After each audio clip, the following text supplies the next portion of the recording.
friends. It's Layla and Fatma, and we are the Wangara twins. Welcome to our channel. Happy 2022. I hope you guys are having fun so far. Thank you so much for clicking. If you are a new subby, welcome. All you have to do is subscribe down below and I'm sure you'll fall in love with us. For returning subbies, welcome back. Today, our sister here is going to tell us a story time. I don't know what she's going to tell you guys. I'll be hearing it for the first time with you guys.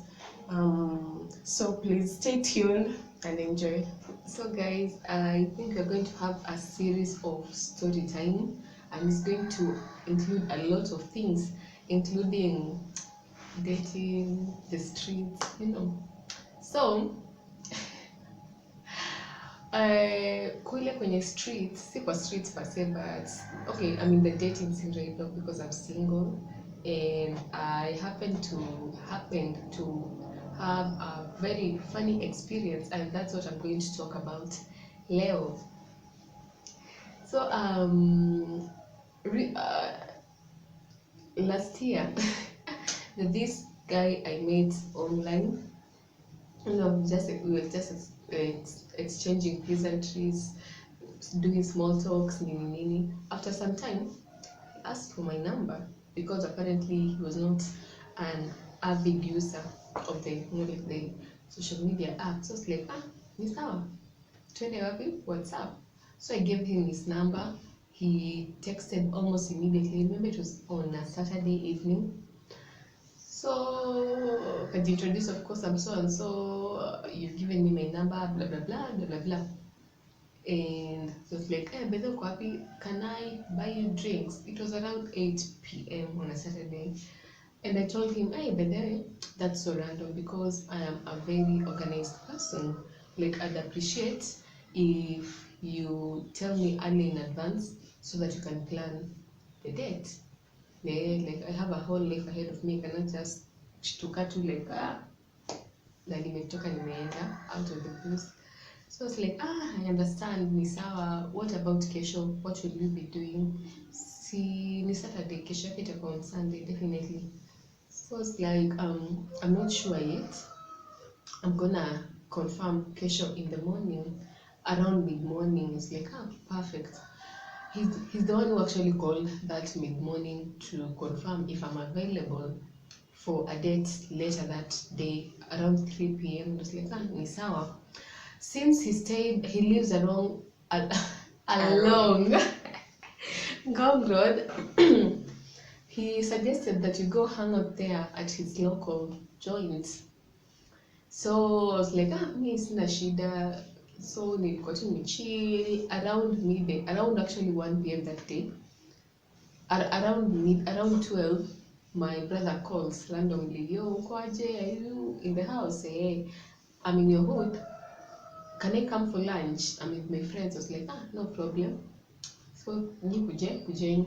So sinaona like I had to ingia in another shughuli that I did not plan, because for us we already had lunch. So I started cooking nini. Na of course uwezi achanisha wageni ama uwezi kata kuwapikia, So I called the guy to recheck nikamwambia, by the way, I might be running late. I have impromptu guests. Can you please move it to 5 p.m? I was like, it's totally fine by me. So I was like, ni sawa. So of course I took care of my brother nini and his friends, and then we left pamoja. So akaenda makwao, I proceeded to town. Nikafika town, and by then I was running late because like where I stay and Gong Road ni two worlds apart. So I arrived at the venue 30 minutes late, and the guy couldn't stop, not like scolding me, like lecturing me like a child.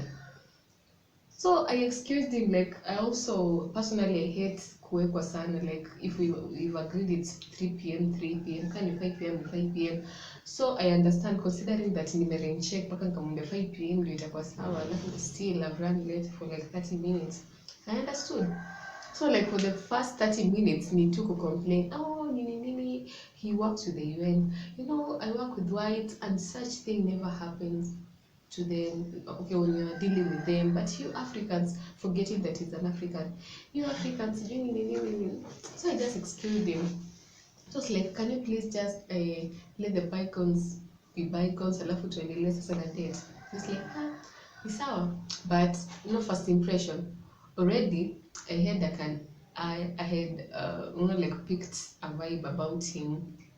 So kasema, acha tu mimi, I want to have a good time, sitaki kuboeka. So I lingered, ordered for whatever I was ordering. For him, he'd been there for long, so alikuwa tu anaendelea ku take whatever he was taking. And then of course date. Unajua tu date inakuanga, so why are you single? Sijui nini. And you're so cute, I cannot believe you're single. I know, but sasa niko single, there's nothing I can do about it. You just know how dates normally go. And then now he starts interviewing me. Like I felt like I was on a real interview, guys. Like I was so uncomfortable. Anaanza maswali zenye mpaka nashangaa, we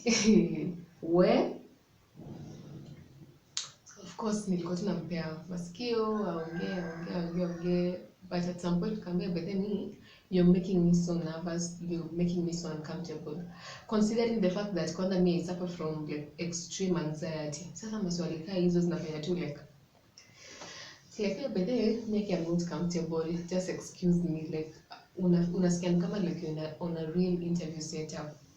So of course tukaenda tu kuongea nini. And then all this time this guy was on constant phone calls, like on his phone. Unaji excuse, anaenda after 5 minutes anarudi, mna chill for 10 minutes anatoka, like constant on his phone. So after some time he told me like, yo, let me get rid of my baby mama, and then so that you can have the whole night to ourselves. Okay. Like you never cared to mention, because personally I'm a single parent. Whenever I meet someone, that's the first thing that I'll mention when I'm introducing myself, like so and so, this number, this year it's all nini. I'm a single parent, I have a daughter, she's this and this years old, Yeah. Like why would you such an important detail, It was like, but then like I have no problem with dating someone who has a kid. Mi sina shida, but it's just important mention, for the fact that nikamuuliza, so this is it your baby mama that you've been talking to through and through? It's like, yeah. So that was a red flag for me, because so I asked him, by the way, like, are you guys still together? At your partner, we separated way back in 2017. I was like, hizi calls ni weird sana. Is the baby sick? At your partner ako poa? Ni nini wanapigana simu? Like I just asked innocently, because it was weird for me. She's the type of chick mwenye haiwezi taka mtu wa move on. Saizi John amenipigia pasika kwa kelele, haiwezi nipea peace. So first of all, someone bad mouthing their ex, that's a no. Do you know, like hujapata both sides of the story. Maybe he has a whole wife back at home, naenda nampigia hivyo simu, alafu amefika hapa amemtuka anasema ni baby mama. So it was just odd for me. So hiyo sasa lazima nimdanganye ati nimerudi kwa nyumba ndio aache kunipigia masimu.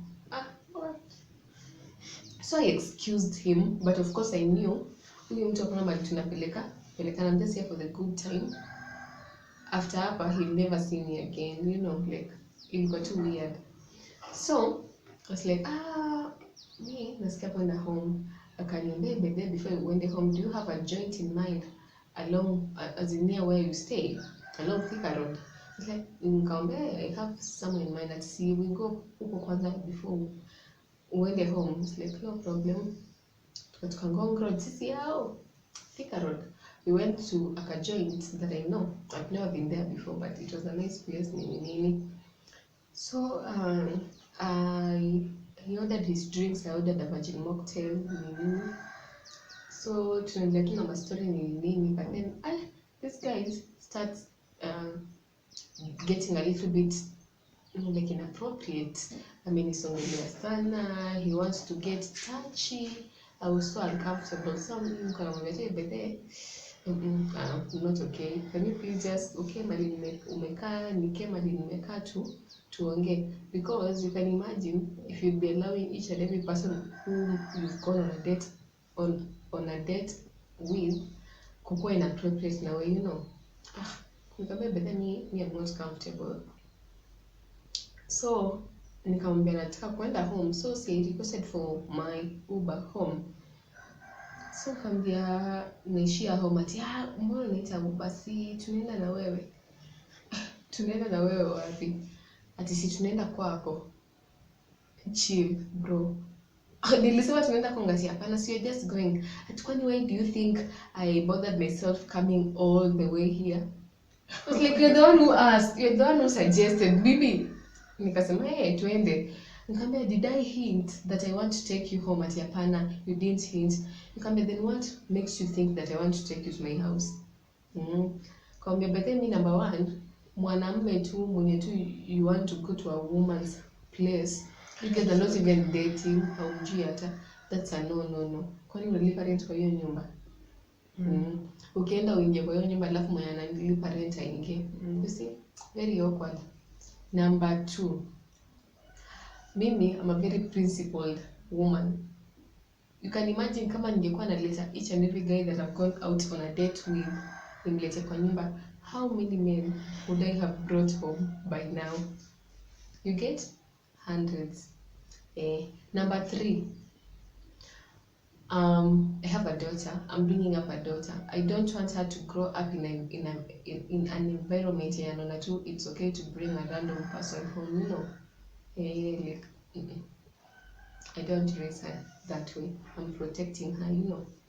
Ati hapana, wewe una excuse. Ati basi tuende kwangu. Kama I don't want to go with you. Ati hapana, sasa you don't want me to come to your place. You don't want me to take you to my place. Unataka nini? Kama my friend, do I have to spend the night at your place? Ati hapana. But you know, when I came here, I came with an open mind. I didn't know even that I'm coming, that I will like you. But I'm impressed. I like you. Kambia yes. Na kutakuwa na second date, like a second date ukitaka, but you met me on the first day literally and you want to take me home. What if I'm a murderer? What if I'm a serial killer? Ama mimi ni mwizi? See, the guy insisted. Did you know kidding me jokes? So see, I get a notification from Uber, my driver amefika. So I'm making my way out. By the way, thanks for this, tutaongea. Nigga follows me outside. Like literally nimefika kwa mlango ya the cab, I want to open the door. Amenifikia, amenishikonilia mkono like yo, if we are not going together at your place, hakuna mahali unaenda. It's either tuende kwako ama tuende kwangu. Nikaa video nikada. Unajua kuna vitu zingine unasomanga tu unaona kwa movies, kwa Afro, Nollywood, Hollywood, unafikiri ni mchezo. Kama you read on books and you're like, that's crazy. Yo, believe me, it was happening to me. It's like, hebu nimpimie like, my friend. Ati hapana, why are you being so rigid? You are so rude. Ati you're not even giving me a middle ground. Hautaki kwenda kwangu, hautaki tuende kwako, unatakaje? Ati we do this, tuende kwako, na ukiipeleka another man after me. Now wewe mwenyewe utajua what you are going to explain to your daughter, to your family. He is already married. Like yo, sasa mimi ndo nijifunge ati ujue like if you fuck up this alafu waipeleka mtu mwingine tena kwako, now you have to explain. Unanipangia hadi mimi kamba bedhe mimi hakuna malizo napelekana na wewe. Ati hapana, uweze kuja tu alafu niache, but we've had a good vibe. Nini kanda, speak for yourself, jiongelele. Ati hapana, kamba let's just meet another day. Nini ati hapana, imagine I'm going with you, imagine amenikwambia mkono. I told myself this is about to get crazy because you know, kidogo there's like a crowd kamaanza kujifoma. Nani home bazi? Nikamwambia hapa nitachoma. It's as in like I just have one chance ya free myself nishanishe huyu mtu hapa. So wakati bado anaongea me just freed for myself from him like na nguvu, na nikatoka mbio mtu wangu. Nikakioshi kaniaba. Nilijua naweza nitandika hapa. Ndio. Nikaenda huko like there was a petrol station huko mbele kuna light. Nikaanza kutembea kuanzia hapo. So kiasi I hear someone calling me.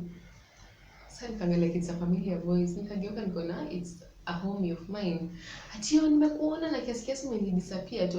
Kwani unaenda wapi saa hii mapema because it was around 8 p.m. So come to chill utaenda baadaye. Nikamwambia by the way, mimi hata niko kwa Ngori. Unaona ile crowd imesimama pale. Ni juu yangu. Kwa sababu niende tutaongea baadaye. Akanitafutia motorbike. Nikapanda the next available motorbike kwangu. So I get home. The first thing I look, as in when I'm going on WhatsApp, the first message I get is from this psycho guy. I say, hey, what a waste of my time. I can't believe that I wasted my time to come and do chill with you, nini. Or can waste time kakoja for 30 minutes, only for you to abandon me and go and hook up with a random guy. You know the random guy he's talking about? My home. I was like, hey, by the way, you are sick. Me, I can't deal with this. I just blocked his ass, blocked him on WhatsApp, messages, on my own phone, on my socials, everywhere. I just blocked him. After hapo nikajiambia bebe, mimi nimesare. Wanaotia kutuana na wanaume sijui wapi. Si amas bebe nimesare. Acha mtu wangu pia tutapatana kama ni kwa mat, kama ni kanisa, kama ni kwa public toilet tupatane huko, lakini online. Yeah, so that's what happened to me and it was crazy. And guys out there, please be considerate, as in always let your intentions be known. Communicate. So that isikuwe awkward umefika hapo you have something else in mind. The chick has something else in mind. Alafu tu boom unamwambush. No. The fact that umepeleka mtu out on a date si lazima uende naye kwake. Sure. Communicate. If that's what you want, please communicate mapema so that msifanye ikuwe awkward. And both guys and ladies out there, be safe. Watu ni wa crazy sana huko nje. I'm glad kitu mbaya kuni hapenia, but najua ningeleka hapo it could have been something else. So be safe. Thank you guys for listening. I hope you guys enjoyed. I did. I have a lot of questions, but I'll ask her. You guys can also ask and on the comment section. And tell us your experiences on the comment section. Yeah, please. Thank you so much for clicking. Thank you so much for supporting us. Yeah. So far, I think while we are recording this video, we are at 114 subscribers. Yes. We don't take any one of you for granted. Yeah. Thank you. Please share with your friends. Help us grow. Follow our business pages at Crafty Hands, at urbancotua_ke on Instagram. Yes, please. Thank you. See you again next time. And remember, in a world where you can be anything, be kind. Bye.